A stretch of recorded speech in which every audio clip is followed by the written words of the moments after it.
Now we are going to go to our first session of the day on resilient regional water management with Patrick Doty and Dr. Carolina Maran. Patrick Doty has been the Senior Planning and the Resilience Coordinator with the Southwest Florida Water Management District since 2022. Prior, he was a professional planner and floodplain manager, mainly at the municipal level. Mr. Doty has a Bachelor's of Science in Ocean and Coastal Resources from Texas A&M University at Galveston and a master's degree in urban planning from Texas A&M. He is a certified planner and is a certified floodplain manager. Dr. Carolina Maran is the District Resilience Officer with the South Florida Water Management District. In her role, she is responsible for advancing the district's resilience planning and projects.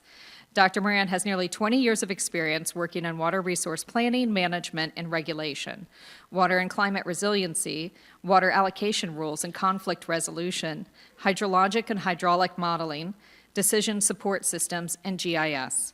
Prior to joining the South Florida Water Management District, she worked as the water manager at Broward County, was a water resource specialist at the Federal Water Agency in Brazil for over 10 years, and collaborated with international organizations as part of technical consulting teams. She holds a PhD in Civil and Environmental Engineering, Water Resources from Colorado State University, and a master's degree in Water Resource Engineering from Paraná Federal University in Brazil. She is a certified professional engineer. Throughout their presentations, we will be using the Menti, so please feel free to have it open and enter questions as they come to you. They will be responded to by our speakers after their presentations. And with that, I'm going to turn it over to Patrick. Thank you.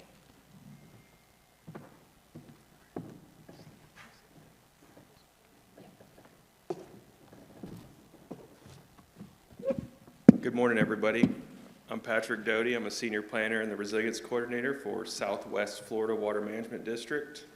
To be distinguished from South Florida Water Management District, we're affectionately referred to as SWFWMD, so I do respond to that. Just as a quick show of hands, who is here for the first time? Okay, so we got it. Yeah, I am as well, so welcome. So today we have my counterpart Carolina and we're going to be talking. I'm going to give a high-level talk about the water management districts. I didn't know a ton about them before I started working there, and I thought it might be helpful for everybody to kind of get a bit of an update on what the water management districts do, what we are, and a few of the resilience activities we're working on. The water management districts are a special utility of the state. We're established through state statute. And I'd like to point out that we are a science-based organization responsible for managing and protecting water resources for our district, which is West Central Florida. Here you see we encompass 16 counties, and our northern extent, Levy County, all the way down here to Charlotte County, all the way inland to Polk, Hardy, Highlands County. So we cover a very vast area of 10,000 square miles, 97 local governments, and 5.6 million residents. So that's a pretty vast amount of area and people. So as you can see, we kind of break that up into different planning regions, and that's because there are obviously different geographic needs over 10,000 square miles. You know, the issues here in Charlotte Harbor are not necessarily what we're dealing with up in Citrus County with our first magnitude springs, or what we're dealing with on the chain of lakes in Polk County. So our mission statement, I think there's a lot of misconceptions about, you know, the water management district and what we do. Our core missions are tasked through state statute. So what we do is what we are literally created to do through the state government. And I'll describe those 4 goals here, but our mission is to protect water resources, minimize flood risks, and ensure the public's water needs are met. That is the essence of everything we do at the Water Management District. So for water supply, we're ensuring that there is sufficient water for today and sufficient water for tomorrow.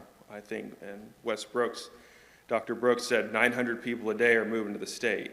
The Water Management District has managed to reduce our per capita usage from over 118 in the late 90s, 118 gallons per person per day. We're down under 100 now. So that's a huge thing when you're dealing with 5.6 million people. So we focus on water supply, and on top of that, we focus on water quality. You know, what good is water if it's not potable? So we're constantly working to improve our water resources and make sure that they are sustainable not only for people, but for the environment and for our quality of life. Next up, we have natural systems. So as we've all discussed, our natural systems are key in preserving and protecting our water supply and our water quality and the quality of life in the beautiful state of Florida. And lastly, we're going to look at flood protection, the thing that's always on everyone's mind. So we will work to minimize flood risk and flood damage to people, property, and infrastructure investments. So throughout this presentation, I'm going to kind of talk about our core areas of responsibility, but I think it's important to note that there has been, as Dr. Brooks emphasized, a ton of focus and funding on resilience and resilient Florida. But water management districts have had these principles embedded in our core missions since inception, and we've been doing a lot of this stuff for decades. It's just not been framed specifically as a resilience project. This is all to the backdrop of climate change. So this is something that we're dealing with on a daily basis here in Florida now. Sea level rise is occurring. It's being experienced all throughout this region, all throughout the state. And with that comes increased flooding, and sometimes that's from coastal situations, tropical storms, or sometimes that's from changing rainfall patterns. And with those changing rainfall patterns, there's temperature extremes and drought conditions that may or may not persist through the region. Temperatures are increasing. Just as a quick point of reference, the Tampa International Airport has been tracking temperature for decades now. And over the last 30 years, the average low temperature in December, which is historically one of the cooler months in the Tampa Bay area, has increased by 8 degrees, from 46 degrees to 54 degrees. That's a pretty significant increase in a relatively short period of time. And yesterday I heard a speaker discussing the northward migration of black mangroves. That 8 degrees is what facilitates wholesale ecosystem changes we now have black mangroves north all the way to Cedar Key, which historically has never been the case in recorded history. So these, small or insignificant temperature changes can lead to huge ecological shifts. So that's kind of the backdrop in which we operate. I'm going to go through, kind of focusing on some of our core areas of responsibility. So our water supply, I think, is what most people are concerned about, and with good reason.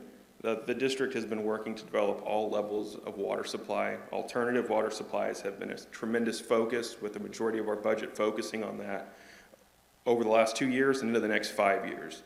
So that deals with drought-resistant planning. So what that means is not only do we have surface waters and wells, we also have reservoirs that have established.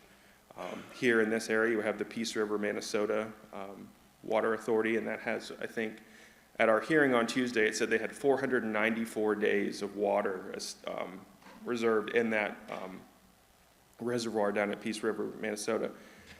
That's a tremendous amount of water. We also work with the Central Florida Water Initiative, which with South Florida, St. John's, and us, water management districts, work with local governments on that.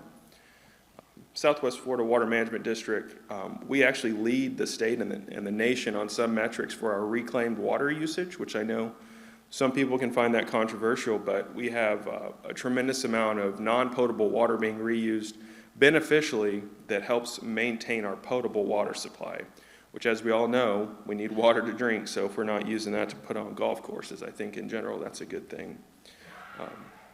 And also on our water supply, I think a large part of that people sometimes fail to recognize is what we do on an individual basis.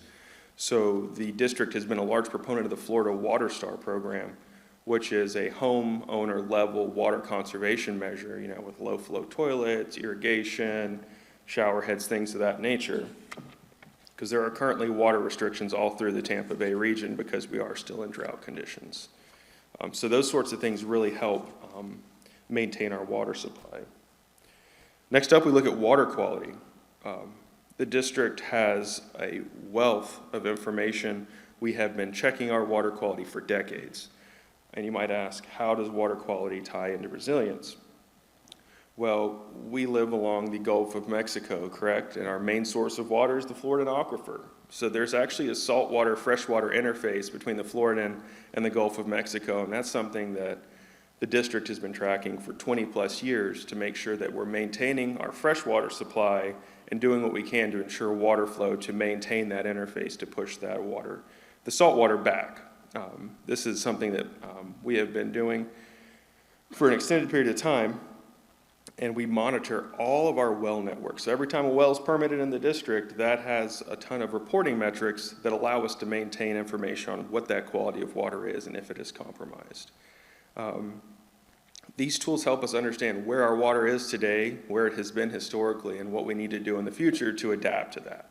Because I think there's been a lot of talks about historical norms, and I think we're kind of at the point where we're moving, this is my personal opinion, not my professional opinion, but that we're moving into a point where historical norms might not have as much weight because things are a little unprecedented at the moment, and it continues to be moving in that direction. So if we have a wealth of information of what has happened and what's currently happening, we can help make better decisions moving forward. Natural systems. I have an ocean and coastal resource background, so I spent a lot of time in wetlands in my younger years, and I'm a big fan and proponent of natural systems. I think that the value is immense, and at the district we work really hard to maintain natural systems and enhance natural systems and restore them. We have surface water improvement projects. It's a habitat restoration design, basically, where we go in and find imperiled water bodies and restore flow and natural function, which is a pretty incredible thing that I just frankly wasn't aware that there were springs that had dried up, and through proper management we've managed to restore flow in those springs. In these projects, what we're doing is we're looking at landward tidal migration. So we understand that we're going to restore these habitats to their natural function, but due to their location in coastal areas, tidal migration is a normal phenomenon that occurs, and it can be exacerbated by sea level rise. So we're making sure that the coastal and freshwater vegetation interface is established at planting so that it can transition in a semi-natural manner, so that we're not just putting a bunch of plants that are going to inevitably die and degrade the environment. We maintain minimum flows and levels for all the water bodies throughout the district. And what that means is that we're making sure that water is moving in a way that it historically has, so that those natural functions and benefits can be maintained. In a real world application, that's making sure water is flowing through rivers, that don't dry up, which we dealt with in the early 2000s throughout the Tampa Bay region, and I think some down here. And lastly, on our natural systems, the district has the benefit of having mapped seagrass coverage through the Tampa Bay and Spring Coast areas since the 1980s. Something I wasn't aware of when I started the district, up in Pasco, Hernando, Citrus counties, up through Levy County. That's one of the largest seagrass beds in the world. That is a very unique ecosystem that really only exists in that form here in the state of Florida. And I think that's a pretty incredible resource to have. And as such, the district maps those to see where the coverage is going forward and how it has been historically, so we can take the water quality data that we're gathering and make sure that that information is informing decisions on how we're going to help manage outflow and, in turn, in some cases, the seagrass. All right, flood protection. Everybody likes to talk about flood protection. The Water Management District, SWFMD, has been modeling watersheds for a good while. We have 70% approximately of the basins in the district mapped with stormwater models. I think that's one of the higher numbers in the state, and I think that it helps inform us make better decisions about current conditions and future conditions. We're working towards 100%, of course. With this modeling, it is sophisticated enough that it's, identifying, prioritizing, and addressing flood-related water resource concerns, but it's also helping us when we partner with FEMA to develop coastal flood surge models and identify what kind of flood risks we're facing in our coastal areas. So from the kind of technical side to the real-world side, we have structures. Along the Tampa Bypass Canal, we have flood control structures. Lake Tarpon has an outfall up in the Tampa Bay area. These are large flood control structures. So that's like a physical hardening of shorelines and water to protect thousands of residents. And on that note, structure S160 is the largest state-owned flood control structure in the state, and the district manages that. And through the Resilient Florida funding program that Dr. Brooks mentioned, the district was actually awarded $1.2 million for cathodic protection, because structure S160 is the fresh saltwater interface structure along the Tampa Bypass Canal. So as you can imagine, saltwater is a pretty harsh environment. And so that provided much needed funds to help update that structure. So throughout these 4 areas, one thing I've mentioned a bunch is data collection. At the district, I think there's one takeaway is that we focus on good data resulting in good decision-making. It does sometimes seem like it's almost an overwhelming amount of information, and that's why there are so many people working towards this. But we collect such a wide array of information, and that information is used to make decisions to better serve our mission and our areas of responsibility and serving our stakeholders. There is tons of information available on our website to the public. So if you go to our website, you will find more data than you know what to do with. And all this feeds into us being a resilient district. I had said, it's not necessarily one specific resilience project. It's an ethos and an approach of how we do business on a day-to-day basis, that we are constantly making sure that we're meeting our current needs and planning for future needs.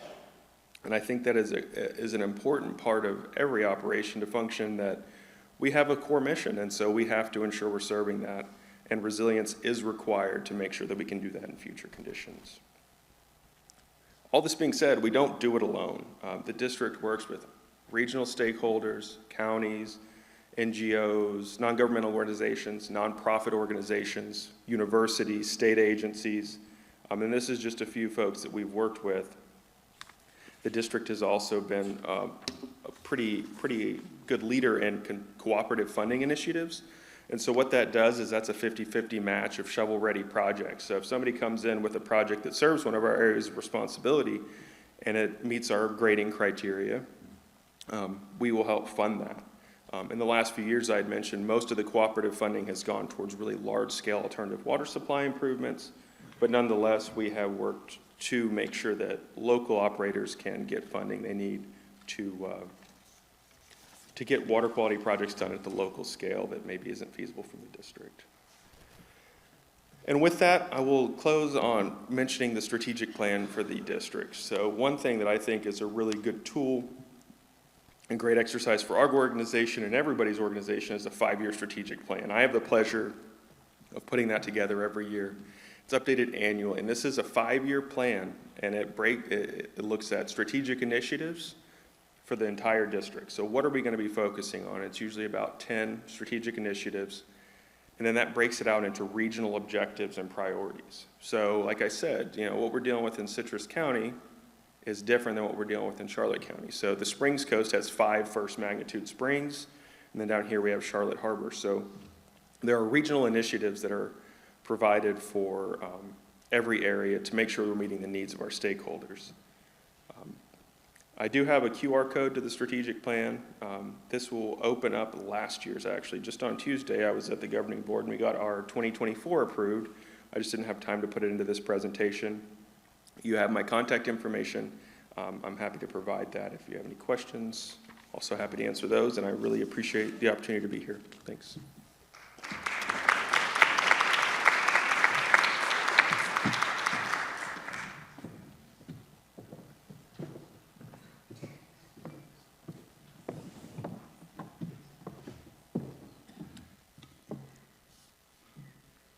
Okay, good morning, everyone. Let me see, I think it's just passing, yes. Thank you very much for all of you being here this morning. Definitely a very important, relevant event, and I'm so grateful for the opportunity to be here today and talk about South Florida Water Management District now, and also to be in this panel along with my colleague Patrick Doty, that is also leading resiliency. So having the chance to be side by side with our neighbor water management district here with a focus topics of resilience is a big step that we are taking, and I just wanted to pause for a second to recognize this and really emphasize the importance of this moment here in the panel that we have. So Patrick talked a little bit about the roles of water management districts, and this slide, I like it just because it summarizes, movement of water that we, all water management districts, are responsible for, with the goals of flood protection, water supply, water quality, and environmental functions like really restoring and ensuring that the environment is preserved. So those two pictures help to understand a little bit what does that really mean on a day-by-day. How do we really do to operate the system? What are we talking about? So on a more natural system, and we have a significant portion of our territory, really natural areas, we really ensure that we can maintain recharge rates, that we can maintain water levels, flows. We talk about that a lot in our CERPS, Comprehensive Everglades Restoration Plan, which is really kind of getting the water right, at the right time, at the right flow, at the right amount, all of that, which is, of course, a 24/7 effort, and a lot of projects that are being now advanced by our agency to be able to get there. And also we do that on the urban areas, on the urban settings. That is very complex as well. So we are really dealing there with maintaining canal levels in the urban areas, not too high that would cause flooding, not too low that would allow the saltwater interface to move inland. A little bit of that movement of like ensuring that we have the right levels there in the urban areas to protect water supply sources, to also avoid flooding, is a daily, hourly, minute-by-minute exercise that we do, that we have like a full team of water managers responsible for in the agency. We don't have a lot of flexibility. The reason that we don't have a lot of flexibility in the system is because we are very flat, especially South Florida. So when we are talking about those water levels, we are talking about inches, and a huge difference that 1 inch can have in the overall system and movement of water in the region. So, of course, and we are pointing here to very important factors that we count as part of our water balance, water budget every day, which also includes, of course, rainfall, evapotranspiration, groundwater levels, recharge, the saltwater, and all of those elements that are part of here. And then when we start thinking about those things, we suddenly talk about those changing conditions. Patrick also noted that in his speak about like, we understand that in some parts we are departing from the normal. So very first changing condition that we have here is really land development, 900 people per day moving to Florida. So really from the very beginning of our function as a water management district and the systems that were built for us to move water, until today, a lot has changed in terms of land development, population increase, and the system itself that has been growing to be able to respond to this. So this slide summarizes a little bit about that. So 2 million when this initial project was designed, up to 11 million as one of the projections for 2045. And we are here also seeing the type of occupation that we have in the land. This is Miami on the very first top one, really the very first, the same angle with about 7 years difference there. And on this next picture, what we see is, again, intense urbanization, land development that occur in this area. And the shaded yellow area is interesting because when we size the regional system, when we were looking at those major canals, we were sizing them for an area that was assumed to be urban, which is the yellow shaded area. And you can see that land development is bypassing in all spaces, every minimum space there, way beyond what was originally an idea of what would be urbanized. So a lot of those changing conditions from the development side, but at the same time, those changing conditions from the climate side, from the water and climate side. We do have a portal at the Water Management District that we put together a lot of those observations. So as Patrick mentioned here, we are heavy on data. This is a big plus for our state here in Florida.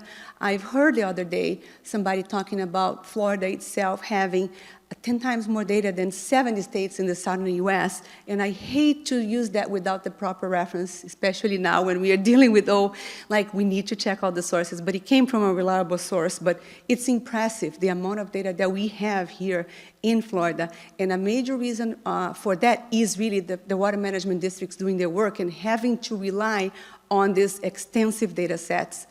So what we did here is trying to evaluate how we are measuring this departure from the normal from a climate perspective. So looking at rainfall, are we seeing any trend? Are those trends really significant or not? Where is it significant? How can we start accounting for those changes in our day-to-day operation, and how can we bring those to the planning of continuous infrastructure investments?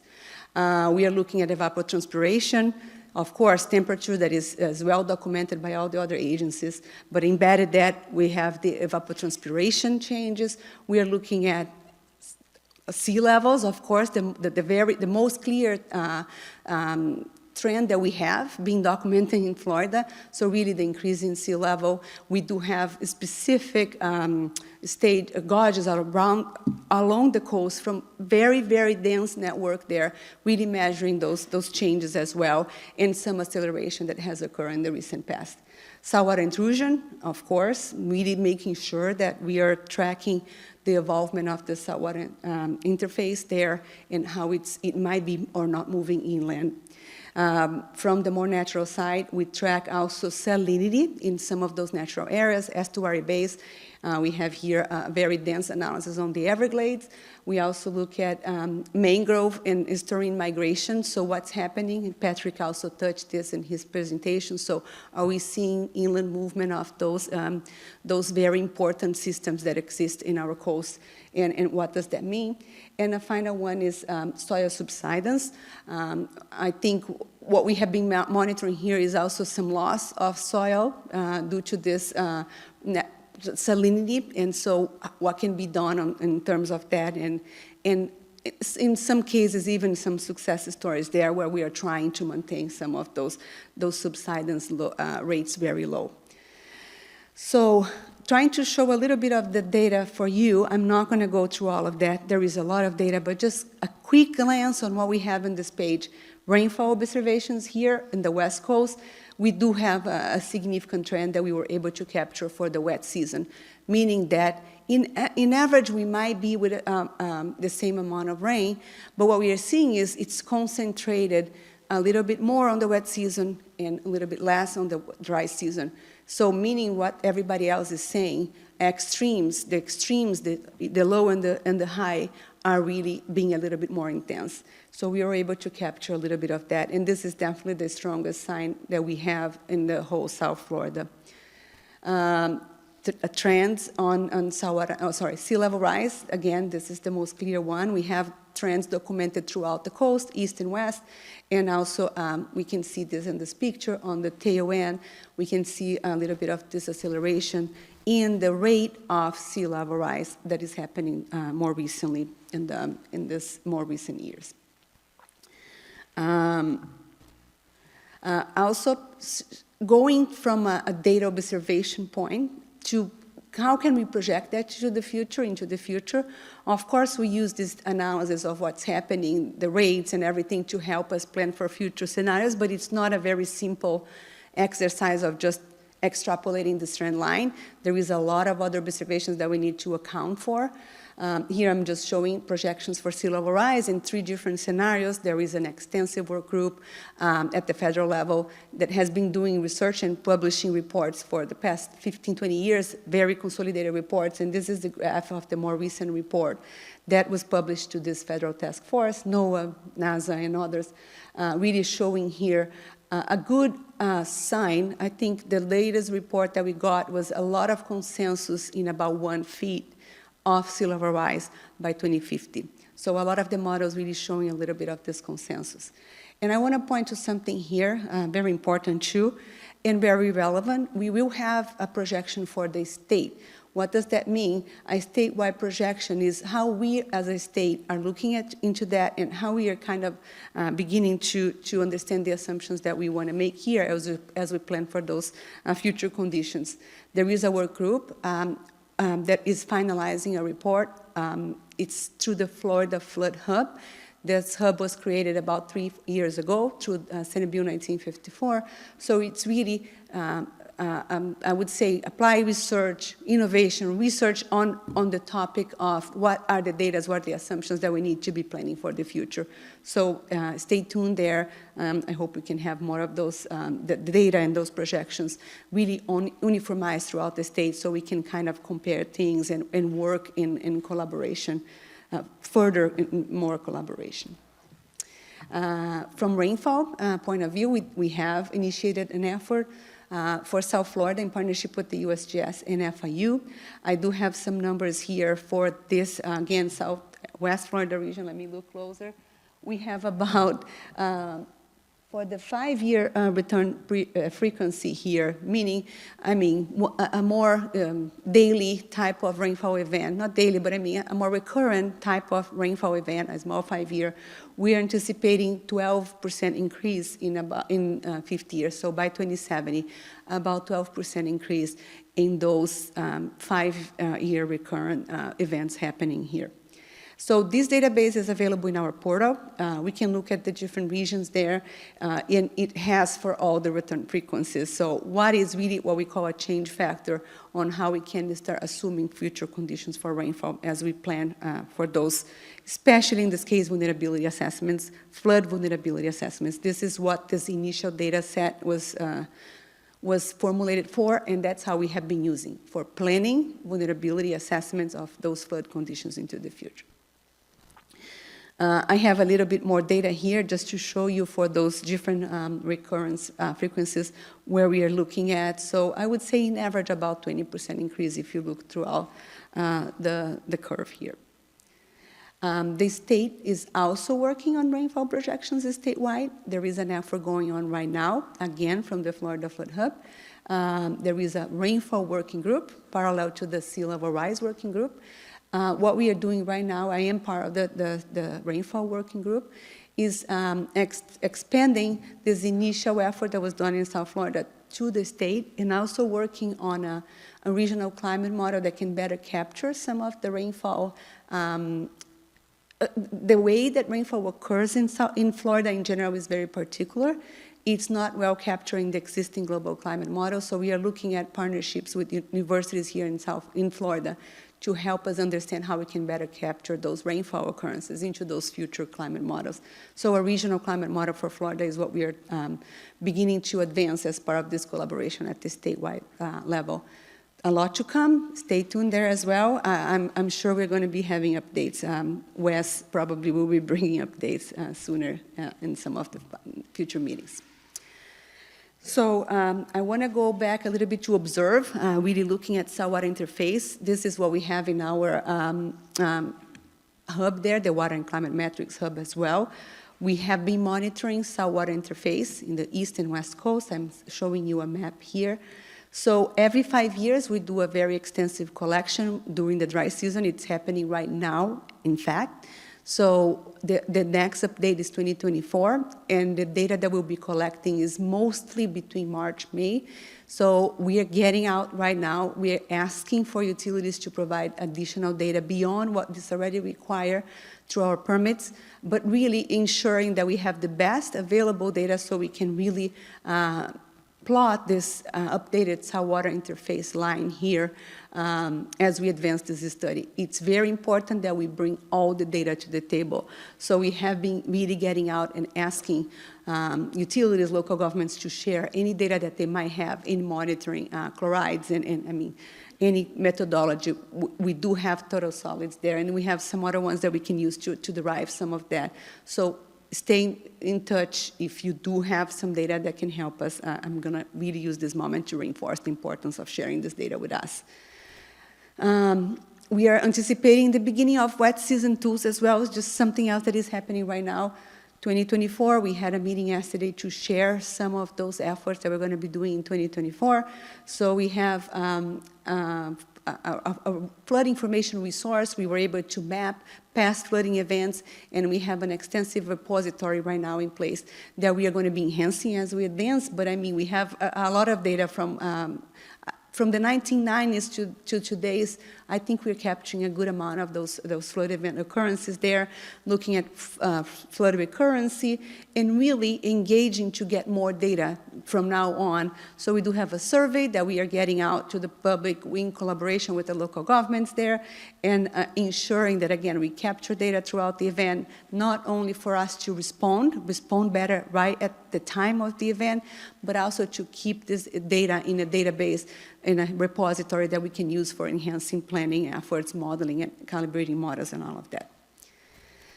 And I'm going to bring here Resilient Florida, the state. So all of this that we are doing in terms of, okay, looking at those future conditions and beginning to plan for that, we are doing through the FDEP Resilient Florida program, using a lot of the lenses that have been implemented in the state on this past 4 years, 3-4 years.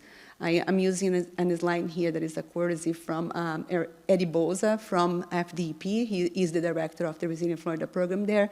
We're really showing what the state is doing in terms of planning grants, looking at how we can assess those flood vulnerabilities on a more unified approach. So really, I would say they cover definitely all the counties, and they're nearly covering all municipalities as well, on advancing those flood vulnerability assessments and understanding what are the pieces in each county, municipality, territory that are more vulnerable. From that, they are developing a comprehensive statewide database that they can capture what are the critical assets that are exposed to this flood vulnerabilities, and based on that, initiating what they are now calling a statewide flood and resiliency plan. They have been collecting data for this plan from the local governments for the past 3 years, and now they're going to start kicking off a process that is more led by this more statewide view, which was, of course, based on the input provided during those past years from those local vulnerability assessments. So a lot happening there as well. I think it's important to stay tuned there.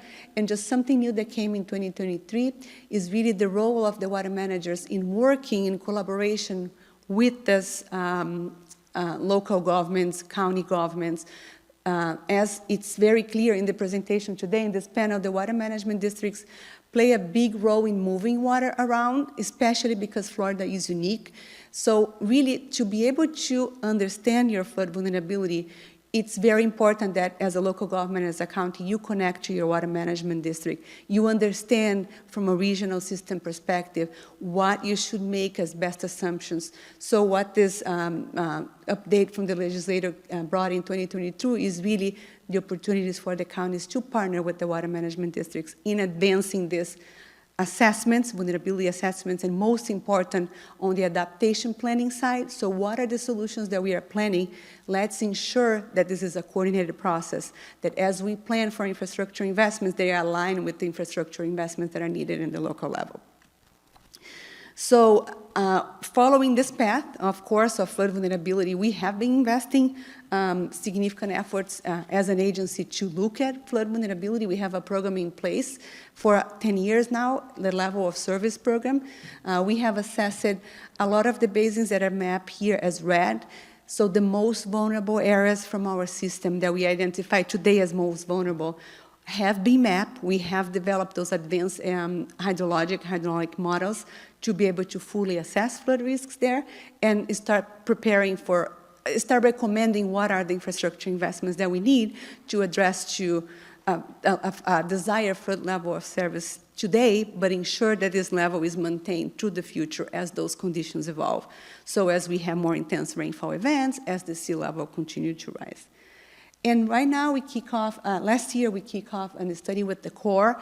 It's similar to what we have been doing. It's a revisit of everything that we have been doing as an agency, but of course with the federal lens, with the endorsement from the Corps here, and really looking at the same things, how we are measuring flood vulnerability and what are the adaptation strategies that we need for the region. So we are on finishing a very important step on that study right now, future conditions. So again, looking at, from a community perspective, what are the needs that are very important that we need to be addressing.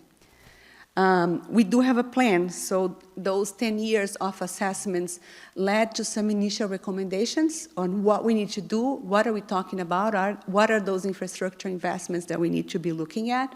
Our plan is on the 3rd year. We joke that this plan is an evolving plan for evolving conditions. It's not comprehensive yet. We are really building project recommendations as we complete those vulnerability assessments. So it's evolving every year, and we are excited because this year we are going to bring a significant 40-plus project components to the plan based on recent completed studies that we had at the agency. Again, we're going to be validating all those projects with the Corps. We're going to be looking very closely to all of that, but we do have a very strong set of projects already identified with in high-level cost estimates, and some of them really moving to design and implementation at this point. Some of the principles that we have in this plan, I think, align to everything I've been talking here today, is really how we can be effective in reducing the risks, what are the implementation resources, what is available out there for us to really get to the goals that we want, ensuring that we are anticipating those future conditions, so we are not kind of fixing something that we have to come back a few years later and fix again. So if we are making significant infrastructure investments, we need to make sure that it will last for a decent amount of time according to what it's reasonable. We are looking at critical infrastructure, disadvantaged population impacted. This is a big piece of how we look at this as from the point of view of resiliency as well. Engaging with the public, leveraging partnerships. We are not alone. I'm going to end my presentation with the same slide that Patrick ended his slide. We are part of a large group of organizations that are dealing with this problem, and we need to work with them. We need to hear from the public, and we focus a lot on that too. So focusing on what we are doing already in terms of ecosystem restoration efforts, of course, we have extensive experience in a lot of projects that are implemented right now. So leveraging all of that, enhancing innovative green nature-based solutions, this is definitely part of the answer. We are really focusing a lot on capturing how we can bring those green infrastructure mixed with the traditional gray that we have in the system today. And a lot of those solutions, when we think about what we see the system in the future, really include bringing more pumps to help us move water. And pumps means a lot of more energy that will be required. So we are really looking at how can we offset this new energy demand with some of the sustainable renewable energy sources. We don't have any of ecosystem SERP restoration projects in the plan, but we do understand that everything that we have been doing from ecosystem restoration SERP perspective is already building resiliency. The plan has already been done 20 years ago. We just don't need to restate and to copy everything again in this document. This is central part of what is a resiliency strategy in the agency. And we are really kind of leveraging everything that has been done through ecosystem restoration throughout those 20 years of project implementation, not even counting the planning. So we know SERP goals are aligned with adaptation strategies that are needed to really build resiliency in South Florida. I'm going to go quickly to 3 projects that we have in our plan here. We have a lot more, but 3 that I chose to share with you today. They are very exciting projects. This one, we finalized the concept of this project last year. It's a canal enhancement project. So looking at the opportunity to perhaps store more water in the existing canal using right-of-ways and making it as flexible as possible that we can perhaps increase the berms if we need more storage into the future. So bringing a berm system, a vegetative berm system outside of our right-of-way, we anticipate that we're going to see canal bank canal bank exceedance happening in the future when we have those more extreme events.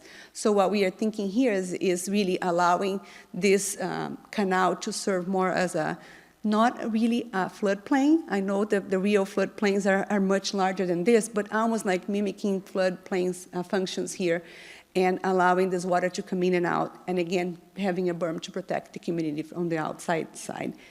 with this model here that, again, we need to evolve on a lot of more specific design concepts, but with this model here, we also achieve some of the water quality goals. We have extensive pollution that is carried through the canals when they go to those urban areas. We have very increasing water quality problems in those urban areas in the base that are receiving this water, and we need to be committed as well to see if we can remove a little bit of those pollutions as we get the water to those canals. So this would allow secondary system to discharge some water through the banks that we are building here and really allow us to removing some of those pollutions as it goes through the primary system. Another project that we have, we have been enhancing coastal structures. This is big, this is important. Those coastal structures were built to allow us to maintain water levels in the system for many purposes and mainly avoiding saltwater intrusion. So what we have here is 2 structures on the West Coast that were updated that allow us to hold more water back. By allowing us to hold more water back, we keep the freshwater head higher. So basically, we are fighting here fresh water versus salt water, and we are trying to ensure that by gravity, we maintain the freshwater head higher. So by keeping the canal level higher, we increase the recharge, and we really maintain the freshwater head higher than the ocean water, the salt water, and we control this saltwater interface that we have there that impact water supply sources. So here what we see is really not very localized, but throughout the upstream basin, a significant increase in average water levels from the aquifer perspective, so ensuring the recharge that is needed, the freshwater head that is needed in the system. And then the third project that I'm talking here, it's not yet in implementation, it's still on a more conceptual level, but it's talking about mangrove migration, thinking about those vegetative communities that are really moving inland because of the saltwater, and thinking about a natural process of building soil. So I touch soil subsidence that occurs when the saltwater moves and really impact the soil that is there in those more natural areas and allow us the peat loss, so really losing elevation, losing our soil there that is helping us to protect even upstream communities. I mean, not just the mangrove, but everything else that we have upstream. So if we can enhance the functions of those mangroves for them to be more productive and perhaps even accelerate this process of building soil, this is the goal of this project. We are going to be doing some tests, but really the concept here is, can we have a soil accretion, a soil build rate that is higher than sea level rise? So playing a little bit with the acceleration rates, with the increasing rates that we have here, but perhaps we can try to see what's the limit here, and perhaps we can build a little bit more soil naturally in those mangrove areas and help to avoid this, again, movement of saltwater inland. Here are just some additional pictures of the area that we are going to be focusing to do that. And here's my last slide, just again, reinforcing the need that we have to really integrate strategies, not only from an inland, but from the coastal perspective together, and working very closely with a series of organizations, different levels that we have here. In this picture, we just have a schematic of some of the solutions that are being anticipated as we see sea level rise increasing here. So from moving, relocation, from elevation, from building a little bit of additional reservoirs, looking at canal enhancements, looking at pumping capacities, looking at levees, looking at those natural systems, nature-based solutions, living shorelines, beach renourishment. So all of those projects that need to occur in conjunction. So looking at ways that we can further enhance dialogue, further enhance feedbacks, coordinate really closely with all those different levels of governments that are thinking about those solutions, so we can have, a set of combined strategies that will help us to move further into a more resilient South Florida, Southwest Florida. Thank you. And with that.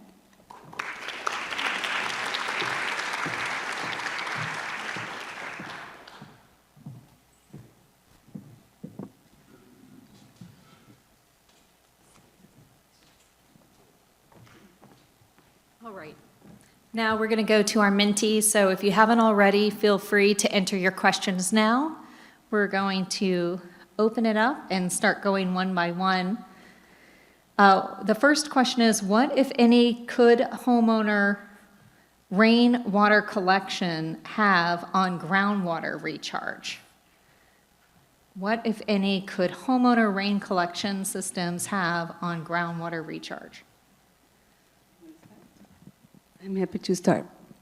So one thing that we say is that storing water is key when we deal with more extremes, wet and dry. And storing water, it's something that people might think it's a big storage, but it's not. Any water storage that we can do through very localized systems, like the one that is being described here, rainwater collection can help on a goal of having additional water if we need during the dry season. And yes, if we use this water, if you have stored water there, and if you have this water available to perhaps help on irrigation or even just infiltrating water through your yard, through the aquifer, it's definitely going to help overall groundwater levels. So it looks very small, but as a joint effort, we call it distributed storage. It can have significant impacts, and I'm 100% sure that this is going to be more and more needed as we evolve to those more extreme conditions. All right. Our next question is, South Florida is on the verge of a water crisis. Many aquifers are almost at critical levels, but permits keep being approved to draw more water by big communities. What is the solution to this? I guess I'll take this one since it's, can you hear me? Yeah. So I try to emphasize in my presentation that we're established by state statute. And so the permitting question often comes up, and it's controversial, and I understand that. But there are requirements set forth in state statute of what people have to do to acquire a water use permit. And if they meet those requirements, we're legally required to provide them a permit. And so what is the solution to it? It would be, I guess, speaking to your elected officials about amending the statutes to address water use permit application process and what the thresholds that your community is comfortable with, and that involves, from a community standpoint, establishing what is your community comfortable with from a water use threshold and what are your current uses. So, I'm a planner. I've seen it. The development in Florida is not subtle. It's not slow. It's fast and in your face. And yeah, there are a lot of permits.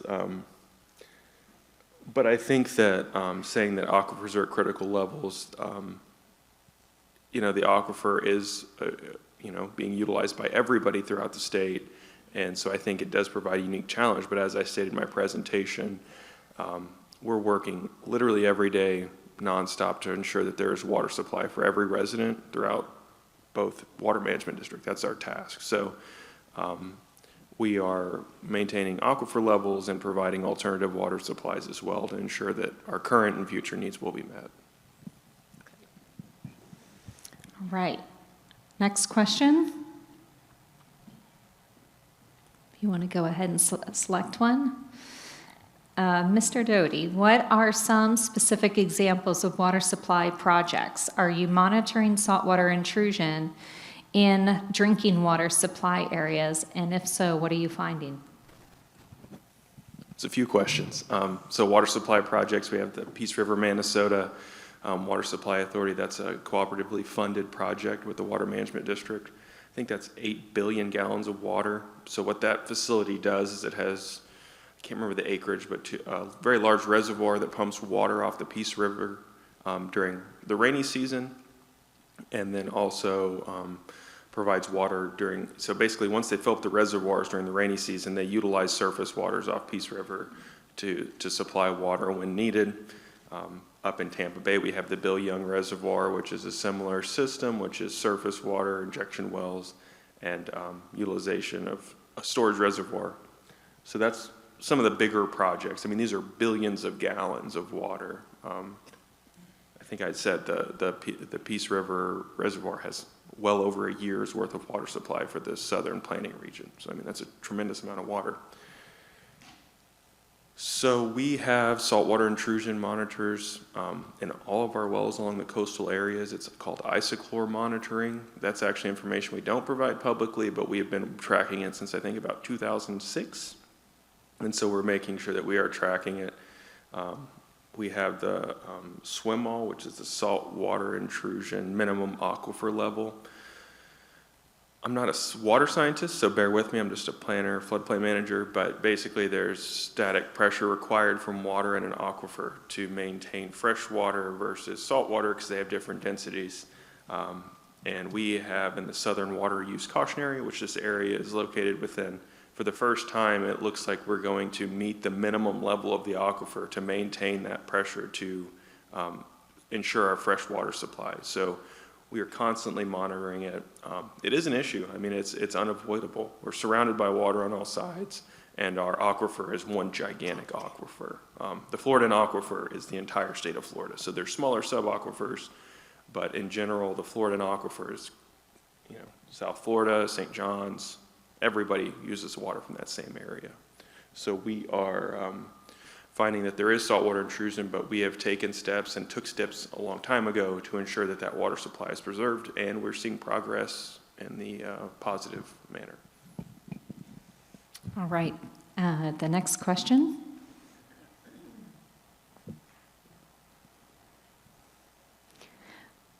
What are some key outstanding science questions whose answering would help your programs?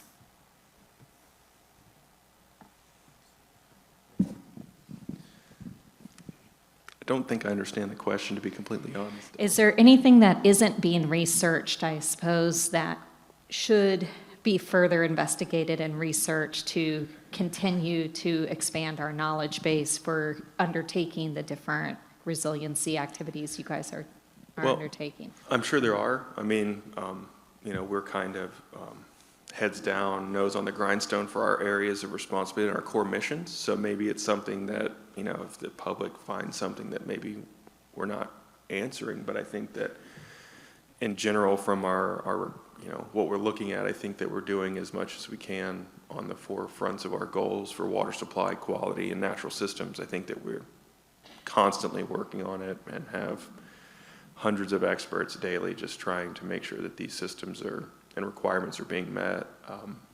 But, you know, I'm sure there's blind spots. I'm not going to say we're perfect. I'm not saying we're doing everything, but I don't know of any off the top of my head that would really further our resilience efforts. I have a few from the Saltwater Water Management District perspective. I'm going to touch on two. So first, I talk about rainfall, future rainfall, when I was going through my slides, and the lack of capacity from the existing global climate models to capture exactly how rainfall occurs in Florida. So the resolution of those global climate models, as you can imagine, are very coarse, and our rainfall processes are very localized. The convective rainfall part in Florida is very specific to Florida. We have a very long, as you know, ocean-land interface that has significant implications on how rainfall is modeled through those global climate models. So this is definitely a science question that is not fully resolved. What we are using today to project those future conditions of rainfall are very uncertain. We have very large range of uncertainty associated with the numbers that we are getting now. So we are working now with this new research project through the Florida Flood Hub to ensure that we can develop a model for Florida that has the resolution capable of capturing this piece, of course, in addition to the tropical storms associated rainfall, but making sure that we capture convective rainfall, sea breeze, all those aspects that truly influence rainfall in Florida is something yet to be developed. And not only from the wet perspective, but I want to talk about the dry perspective as well, because the challenge is the same. Capturing the dry that we have in Florida, associated evapotranspiration, is as big as the wet question, and we are working to also get to the both sides of the equation. And a second question that I didn't talk, but I know we're going to have a session coming next, is on compound flooding. So today, basically, what we have is some of the, we have a ton of models, and we have a complex system in Florida in general, especially South Florida. What happens is, when we are looking at how we want to capture the combination of when a surge is occurring and the rainfall is occurring and groundwater levels, when does this occur at the same time, and what's the associated probability with that? This is important because a lot of the decisions in terms of designing infrastructure comes from this number, which is what is really the recurrence of that water level. But it comes from rain, it comes from surge, it comes from groundwater. So understanding how we can better make that assumption on the compound and the joint probability is a big question. And having models that can capture there is definitely a lack. We don't have a model yet in place that accounts for all those aspects and that can resolve the complex processes of moving water in South Florida and Florida in general. Great. Our next question.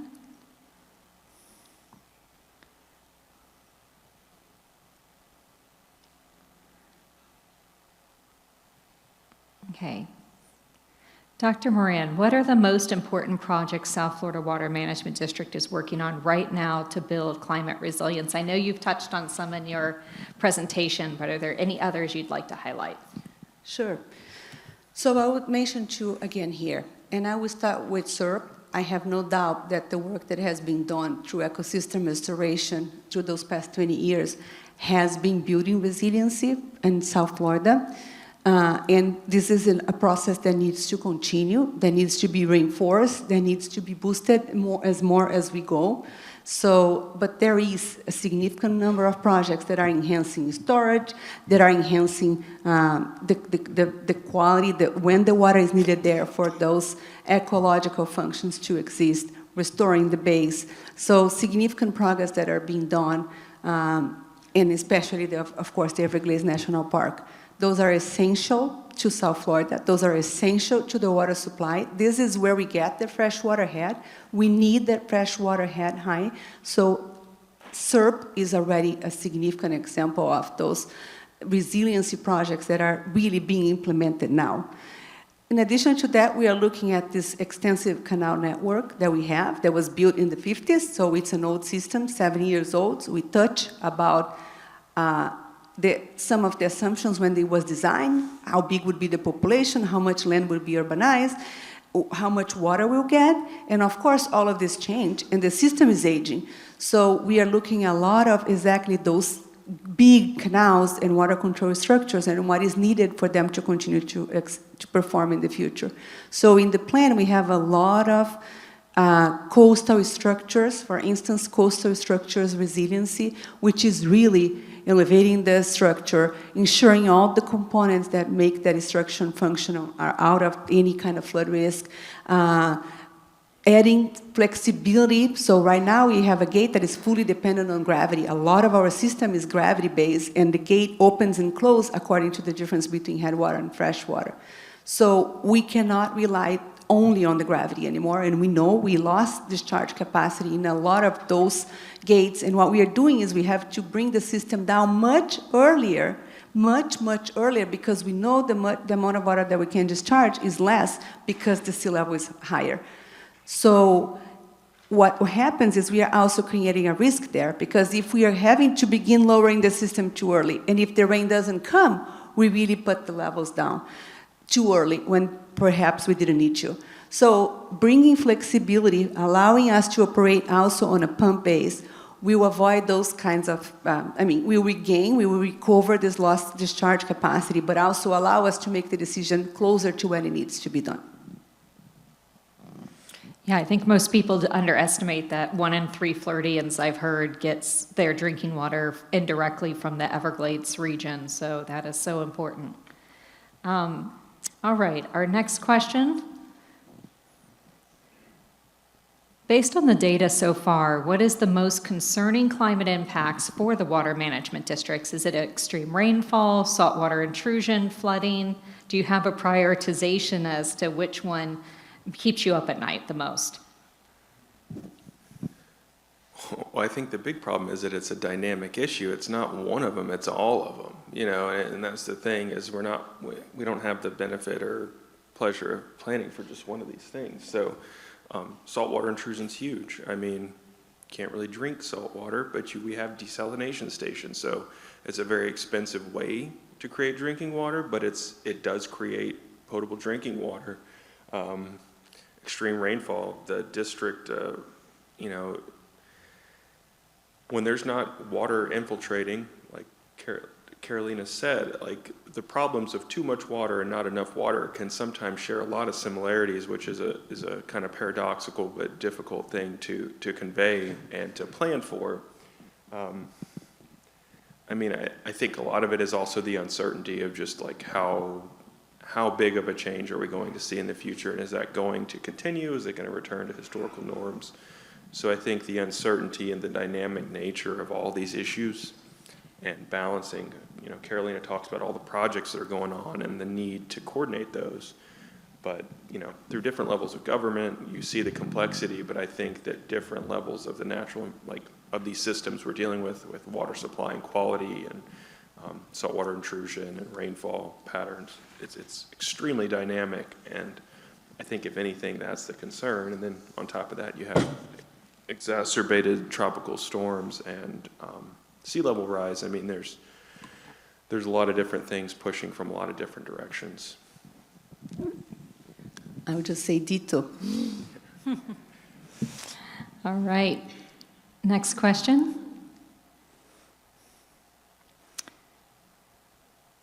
How healthy are the Everglades right now? I love this question, and it's so hard to respond. I wish I had an image that my executive director has been using in some of his presentations that show in red areas that we know we have a deficit in water levels today, and areas in green that we already achieved some goals on, like really restoring the flows, restoring the timing of the water. This image is really linked to the projects that we have been implementing recently for the Everglades, and really shows, again, some of the challenges that we still have. We do have areas that are still orange-red. That means we still didn't achieve the water level, the water flows that we needed in those locations. But compared to 20 years ago, a significant improve in flows in paths that we are creating for this water moving south, getting to the base in decent water quality. So significant improvement, really a lot of those paths, a lot of those sloughs, really getting water there and allowing us to move more water to those bays. This is really the piece that we are showing success, but at the same time, yes, we still have more projects to complete. So I would say the health of the Everglades couldn't be better if we had not implemented those projects. And of course, it's a matter of how much funding, how much resources we have available each year. But we have definitely achieved a significant number of projects already implemented from a plan that was defined 20 years ago, the Everglades Restoration Plan. So we are really kind of getting past the curve of, okay, we are really more than half of where we should be with those projects implementations. So, next question. Is there any plans to create a saltwater barrier through injection of fresh water similar to ASR wells? I have not seen a specific plan on injection, like a barrier. I don't know if you have seen. But of course, injecting water into the aquifer is part of the solution. And in a more distributed way, we have been looking into that. So different ways that we can, of course, recharge aquifer, and injection is definitely one of those ways. And I would say, yes, we're beginning to look, but I am not aware of any kind of a barrier unified project yet in terms of recharge. I would say the barrier long-term project is Everglades. Yeah, I would concur that. I know that through alternative water supplies, there's some injection well for storage, but I don't know that it's being utilized for saltwater intrusion, but that's not something that I work in on a day-to-day basis. So it may be something we're doing, but not to my knowledge. Yeah, I would just add that I think that not only in Everglades, but even local hydrological restoration projects like the Straw Harbor Flatwoods Initiative and other projects that we and others are working on, it's about pushing the seawater back with more freshwater flow, more natural freshwater flows to our tidal creeks can be a mitigation strategy for trying to delay or lessen the impacts of saltwater intrusion into our systems. Yeah, exactly. All right, let's see, we have time, I believe, for one more. Okay. What factors go into future rainfall projections? So you talked about some of the uncertainties and some of the work that you're doing. Can you describe what those factors are, and then are there any additional factors that you believe you're still gathering data that will need to be incorporated to get more accurate projections? Sure. Thank you for this question. So I would say I'm not a climate scientist. I am more on the hydrology side, but I've been learning a lot with climate scientists in the past years to fully understand this. But how we do climate projection, like rainfall projections through climate projections, is really, first piece of this is go look at the models that are out there, global climate models. They do have downscale products, meaning that they bring the resolution down to some different approaches, some guided by local data, some guided mostly by statistical data. But we kind of have this data from those global models, and the very first step is how we compare. We need to compare to what we have observed and what this model is telling us from the model observed. That's the very first step, because we need to make sure this model is not completely off. So there are minimum requirements that we have to understand that we'll be capturing from a climate perspective how this model is performing for Florida.